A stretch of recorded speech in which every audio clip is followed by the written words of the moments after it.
وفدي هجامينيين قدوميها دقمة توفيق محمد عبد القادر أحمد يسلطان علي محمود إسماعيل وسوق جرأضيال ينبضون دبيش سلبان عبد الله أيام أنت اللي قصوا دوية دجان كدسمالي وهاست دقمة حرالة وقوي قبل كجلجدودة وحال كاسو قصوا دوية مسؤولين كترسل معمول كجلمود وقوي كمديين وسير كحيان كوسارة تكذا يكلم ميس كجلمود عبد الداهر حسين علي اللي بندادر عبد الله دكو وقاس كجود بيش سلبان عبد الله ugaas Cabdullaahi Maxamed Xirsi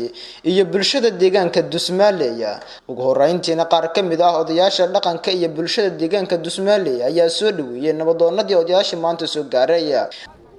waxaan soo dhaweynayaa waftiga iyo culimada iyo akhyaarta noo timid baan soo dhaweynayaa soo dhaweyn balaaran 410 quraan cadada quraanka kariimka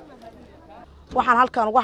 ugu hambalyeynaya u mahad celinayaa xildhibaanada sharafta iyo wasiirada sharafta iyo waftiga hogaaminayana Salaamaan Cabdul isku xirnaanshaha Salaamaan Cabdul Tawfiiq iyo la jiidiyo Dusmaaley aad bay u mahadsan yihiin uguna mahad celinaya anoo Jawaahir Maxamed Jaamac gudoomiyaha ururka haweenka deegaanka Dusmaaley la jiido xiraal hoostaga ah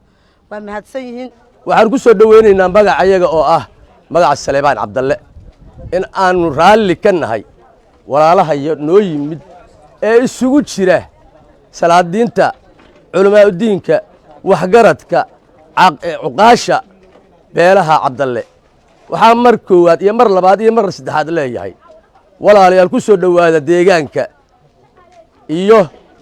Dusmaaley iyo beesha Salaamaan Cabdalle oo u heegan diyaarna u ah soo dhaweyntiina iyo garab istaaga walaaltinimo ee aad noo muujisan mid lamid ah inaan muujino sidoo kale wasiir ku-xigeenka wasaaradda dekedaha iyo kalluumaysiga galmudug Cabdidaahir Xuseen Cali xildhibaan Daadir Cabdullaahi Dako iyo ugaaska guud ee beesha Salaamaan Cabdalle ugaas Cabdullaahi Maxamed Xirsi ayaa iyaguna si wada jir ah u soo dhaweeyay nabadoonnadii iyo salaadiintii maanta soo gaaray deegaanka Dusmaaley oo hoostaga degmada Xaraale ee waqooyiga gobolka Galgaduud halkaan aan ugu sameynay oo xafladatan sabab u ahaa madaxda Salaamaan Cabdalle oo daafaha Soomaaliya meel walba ka timid meesha ay joogaana waxa weeye deegaan ayagu ay leeyihiin Salaamaan Cabdalle waxba ma Salaamaan Cabdalle waxaas ma laha waxaas ma samayn karaan sheekadaas waa sheeko riqiisa wax aanu ka hadli karnaa anagu ma 60kii Salaamaan Cabdalle waxay lahaayeen baarlamaanka waxay ku lahaayeen laba xildhibaan Cabdullaahi Insaani iyo Maxamed Bilay ahaayeen 1921 maantana mikrafoon qof qaato meelaha ka hadlaya oo ana noocu yahay garanayn oo la Salaamaan Cabdalle waxba ma astaahilaan waxay leeyihiin ma jirto ka jawaabi mayno midaas laakiin taariikhda ka jawaabaysa waa Cabdullaahi Insaani yu aha Maxamed Bilase yu aha janankii ugu horeeyay oo baylot diyaaradka yu aha Salaamaan Cabdalle waa dad taariikh leh laba tifo yar baan taabanaya waxaan leeyahay horta madaxweynaha dowlad goboleedka Galmudug waxaan ka xumahay dad aan shaqo arintan ku lahayn magacana sheeganahay inay yiraahdaan u hanjabaan ama ay warar kala gaarsiiyaan aad baa golba madaxweynaha hadalka wadaba ordaynaa wax ka raali gelinayna marka ugu horeysa annaga iyo ogaasyadeenna iyo dhaqankeena iyo dadkeena deegaanka jooga waxaan leenahay la jiiday iyo Dusmaaley iyo meel walba ku nool iyo martida kale oo odayaasha dhaqanka noo yimid raali gelin balaaran baan ka bixinaynaa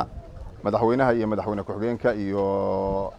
golayaasha dhammaantood madaxdooda dhan waxaan leenahay ka raali ahaada arintaas bacda salaam waxa sharaf weyn inoo ah in aan soo dhaweyno gudoomiyaha iyo Suldaan Cali Xaydar wafdiga ay hogaaminayaan oo run ahaantii ka kooban wafdi balaaran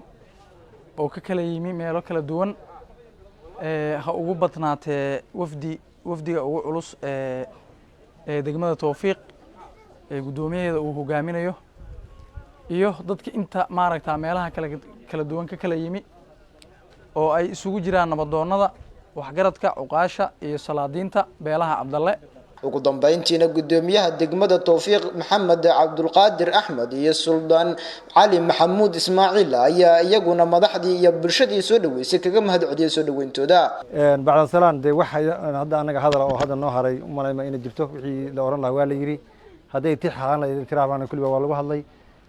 waa idinka mahad celinaynaa soo dhaweyntan qadarinta iyo maamuuska muran oo waqti dheer aan noo taagneedan mahad ilaah baa iskale waan idinka mahad celinaynaa mar labaad iyo mar saddexaadba sidaa la socotaaniin waxaa weeye annagu waxaa weeye safar baanu soo gallay dheer oo meelo badan baan ka kala nimi oo gobollada ah caasimadda ilaa meel kasta safarka iyaguna wuxuu ku aadanaa xilliga u joogtaan xilli doorasho waqti doorasho waa lagu jiraa waa la is diyaarinayaa nidaamka loo socdaa waa wixii doorashada qolo walba waxay ku khasbanaatay meeshii degaan doorashadii ka ahayd iyo meeshii kursiga oo alad in la tago bal hordhac noqon lasii maro dadka lala tashado wixii talihii tusaalaana dee lagu gorfayo degaanada laisugu yimaado saasaa horta muhiimadda ahayd aad iyo aad bay farxad noogu tahay in maanta halkan nala ku soo dhoweeyo ay nagu soo dhoweeyaan reer Dusmaaley ayagoo in badan iridda taagnaa